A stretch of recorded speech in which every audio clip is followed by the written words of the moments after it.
என்னதுக்கு பக்கத்து வீட்டுல இருந்ததெல்லாம் கீழே உடைச்சு போட்டு வச்சிருக்காங்க. புதுசா பில்டிங் எதுவும் கட்ட போறாங்களோ என்னமோ. ஓ, என்னப்பா இப்படியேதான் வீடெல்லாம் உடைப்பாங்களா? சுச்சோ. சரி பரவாயில்ல, புது வீடு கட்ட போறாங்க போல இருக்கு. சரி ஓகே, நான் விளையாட போறேன். ஜாய், என்ன உங்கள் வீட்டு பக்கத்தில் ஒரே சத்தமாக இருக்குது? புதுசாக கட்டுறதுக்காக வீடை இடிச்சிட்டு இருக்காங்க போல இருக்கு. என்னமோ போ, இனிமேல் அந்த பக்கம் போனேன்னா மாஸ்க் போட்டுட்டு போ, டஸ்ட்டு எதுவும் அலர்ஜி ஆகிட போகுது ஜாய். சரியா? ஜாய், சொட்டோ, ரெண்டு பேரும் இங்கே தான் இருக்கீங்களா? இங்கே பாரு, நம்ம வீட்டுக்கு எப்போவும் ஃப்ரூட்ஸ் கொண்டு வருவார்ல, வாழைப்பழம்லாம் கொண்டு வருவார்ல, அவர்கிட்ட நவாப்பழமும் ப்ளம்ஸும் வாங்கிட்டு வர சொல்லியிருக்கேன். அவர் இந்த டைம் தான் வருவார். ஸோ அவர் வந்தாருன்னா நான் உள்ள கிச்சனில் தான் இருப்பேன் வேலையா. என்னை மறந்துடாமல் கூப்பிடுங்க, மறந்துடாதீங்க. சரியா? சொட்டு, நம்ம வீட்டுக்கு எப்பவும் வர பழக்கடைக்காரான சவுண்டு தான் கேட்குது. அடுத்த தெருவுக்கு எதுவும் வந்திருப்பாரு பொருக்கு. நான் போயிட்டு கூப்பிட்டுட்டு வரேன். அம்மா கிட்ட ஒரு சவுண்டு கொடுத்துரு, நான் போய் கூட்டிட்டு வரேன் சொட்டு. அவர் சவுண்டு தான் கேட்குது, எனக்கு நல்லா தெரியுது. சரி சரி ஓகே, நான் போயிட்டு வரேன். அண்ணா நில்லுங்கண்ணா, அண்ணா பழக்கார அண்ணா நில்லுங்க, அண்ணா நில்லுங்கண்ணா, எங்க வீட்டுக்கு வாங்கண்ணா, எங்க அம்மா உங்களை கூட்டிட்டு வர சொன்னாங்கண்ணா. அண்ணா சீக்கிரம் வாங்கண்ணா. ஐயோ, எந்த பக்கம் போனாருன்னே தெரியலையே. அண்ணா, நவாப்பழம் அண்ணா, அண்ணா எங்கண்ணா போனீங்க? தம்பி, உங்க வீட்டுக்கு தான்ப்பா வரேன். அதுக்குள்ளயும் அங்க ஒருத்தவங்க நவாப்பழம் இருந்தா கொடுங்கன்னு கேட்டாங்க. அதனாலதான் கொண்டுட்டு போய் கொடுத்துட்டு வந்தேன். வந்துட்டேன். இந்த கூடையை மட்டும் கொஞ்சம் இறக்கி வைங்க. எப்பா, என்ன வெயிலா இருக்கு. வெயிட்ட வேற தூக்கிட்டு நாளை பின்ன ஃபியூச்சர்ல ஒரு சைக்கிள் வாங்கலான் இருக்கேன். சைக்கிள் இல்லைன்னா வண்டி வாங்கலான் இருக்கேன். அதுல வச்சு தள்ளிக்கிட்டு வரலாம்ல. இல்லைன்னா ஒரு தள்ளு வண்டியே வாங்கிடுறேன். அலைய முடியலப்பா. ஆனாலும் நல்ல வியாபாரம் தான், இருந்தாலும் வெயில்ல அலைய முடியல. அண்ணா, என்னண்ணா, எங்கள் அம்மா நவாப்பழமும் ப்ளம்ஸும் நீங்கள் வாங்கிட்டு வருவீங்கன்னு சொன்னாங்க. நவாப்பழம் மட்டும்தான் கொண்டு வந்திருக்கீங்க. சரி, இது என்ன இவ்வளோ பெருசு பெருசாக இருக்குது? ஹைபிரிட் பழமா? எங்கள் பாட்டி ஊரெல்லாம் பார்த்தீங்கன்னா குட்டி குட்டி நவாப்பழமாக இருக்கும், டேஸ்ட்டாக இருக்கும். இது எப்படி இருக்கும்னு தெரியலையே. ஏ ஜாய், எங்கே போனேன்? இங்கே வா.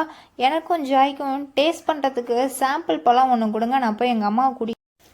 என்ன இன்னைக்கு நவாப்பழம் கொண்டு வந்திருக்கீங்களா? ப்ளம்ஸு கேட்டிருந்தேனே.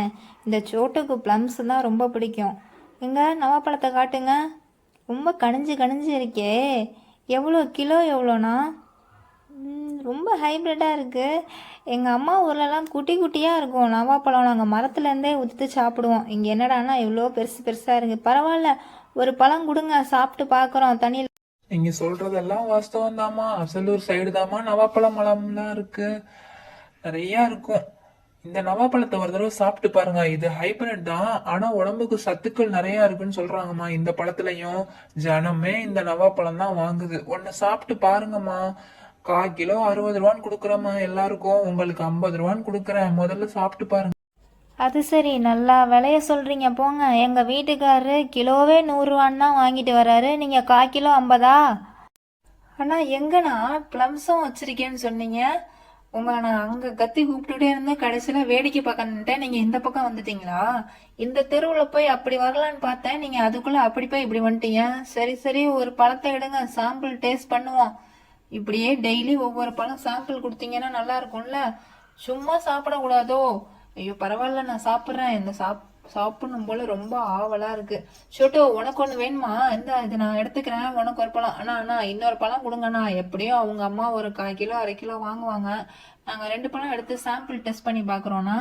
அப்புறம் அப்படியே சேல்ஸ் ஆயிடும் உங்களுக்கு. நீங்கள் வேணா பாருங்களேன். அண்ணா இன்னொரு பழம் கொடுங்கண்ணா. செம்ம டேஸ்டா இருக்குப்பா. அண்ணா உண்மையாவே இந்த பழம் சூப்பரா இருக்குண்ணா, செம்ம சூப்பரா. ஏ ஜாய், சாப்பிட்டியே? எப்படிடா இருக்கு? நல்லா இருக்கா? டேஸ்ட்டாக இருக்கா? ஓ, டேஸ்ட்டாக இல்லைனாலும் பரவாயில்ல, இது சத்துக்கள் ரொம்ப அதிகம். நம்ம வாங்கிக்கலாம். சரியா? நான் வாங்கி கொஞ்சம் கழுவி தரேன், உட்காந்து சாப்பிட்டு போ. ஓகேவா? சோட்டு, உன் ஃப்ரெண்ட்ஸ் யாராச்சும் வராங்களா? அவங்களுக்கும் சேர்த்து தான் வாங்குறேன். பார்த்து விலையை போட்டு கொடுத்துட்டு போங்கண்ணா. இருக்கிற எல்லாத்தையுமே எடுத்துக்கிறேன். நல்லா இருக்கா? ஒவ்வொன்றும் கண்ணி போயிருக்குண்ணா ரொம்ப. சரி பரவாயில்ல, எடுத்துக்கிறேன். உங்களுக்கும் வேணாம் எனக்கும் வேணாம், ஒரு 75 ரூபா போட்டு கொடுக்குறேன், வாங்கிக்கோங்க. சரியா? இந்தாங்கண்ணா, வச்சுக்கோங்க. அடுத்த தடவை ப்ளம்ஸ் வாங்கிட்டு வாங்கண்ணா. அம்மா இருங்க இருங்க, என்ன கணக்கில் இப்போ நீங்கள் எனக்கு 25 ரூபா கொடுத்தீங்க? எனக்கு ரொம்ப நஷ்டம்தான். இருந்தாலும் மொத்தமாக வாங்கிக்கிட்டீங்கன்னு நான் கொடுத்துட்டு போகிறேன். இங்கே வந்தாலே இப்படி தான் வியாபாரம் நடக்குது. சரி போவோம், வீட்டுக்கு போய் சாப்பிட்டு படுத்து தூங்குவோம். அம்மா இதை நான் க்ளீன் பண்ணுறேம்மா. ஒரு பெரிய பாத்திரத்தில் தண்ணி எடுத்துக்கிட்டு அதில் இந்த நவாப்பழத்தை எல்லாத்தையும் போட்டு நல்லா தோலில் உள்ள மண்ணெல்லாம் நீக்கிட்டு சுத்தமாக கழுவிட்டு இதை இன்னொரு பாத்திரத்துக்கு ட்ரான்ஸ்ஃபர் பண்ணணும். அதானம்மா? அதே தான். ட்ரான்ஸ்ஃபர் பண்ணிவிட்டு இந்த பழத்தை வந்து நல்லா தேய்ச்சி கழுவணும். அதாவது கீழே விழுகும்போது மண்ணெல்லாம் அதில் ஒட்டியிருக்கும். அதனால் சுத்தமாக கழுவிட்டு இப்போ இதில் நம்ம ஒரு விஷயம் பண்ண போகிறோம். அதாவது உப்பும் மிளகா பொடியும் மேலே போட்டு நல்லா குலுக்கி கொஞ்சமாக உப்பு போட்டுக்கணும். அப்போ கொஞ்சமாக மிளகா பொடி போட்டுக்கணும். ரெண்டையும் போட்டுட்டு நல்லா குலுக்குன்னு குலுக்கிட்டு அப்படியே எடுத்து சாப்பிட்டோன்னு வைங்களேன், அவ்வளோ டேஸ்ட்டாக இருக்கும். அதானம்மா? அதே தான். அம்மா ரொம்ப தேங்க்ஸ்மா. இன்றைக்கி ஒரு ஹெல்த்தியான ஃப்ரூட்ஸ் சாப்பிட்ருக்கோம். எல்லாருக்கும் இந்த ஃப்ரூட் கிடச்சா மறக்காமல் வாங்கி சாப்பிடு.